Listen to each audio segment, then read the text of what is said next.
नाज़रीन, आप देख रहे हैं पीए न्यूज़। सबसे पहले खबर शामिल करते हैं डॉक्टर रियाज नज़ीर की इस रिपोर्ट में। Well done Kot Ladda police SP Sadar Qaiser Mushtaq.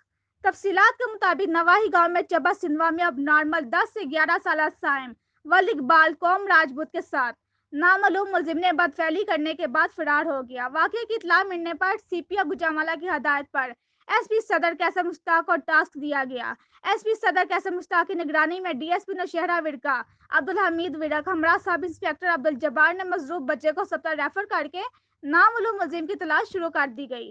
थाना कोट लद्दा के सब इंस्पेक्टर अब्दुल जब्बार वगैरह ने 3 घंटों की अनथक मेहनत और कैमरा की मदद से असल मुलजिम सुभान वल्दाताउल्लाह कौम लोहार सकना चब्बा सिंधवा को गिरफ्तार कर लिया गया है। मुलजिम की गिरफ्तारी पर अहलियाने इलाका ने डीएसपी हमीद वरक और सब इंस्पेक्टर अब्दुल जब्बार समेत पंजाब पुलिस के अफसरान के हक में नारे लगाए। एसपी सदर कैसर मुश्ताक ने सीपीओ गुजरांवाला की हदायत पर पुलिस टीम को शाबाश दी और तारीफी सर्टिफिकेट देने का ऐलान किया है। अब नामजद बच्चे की हालत खतरे से बाहर है।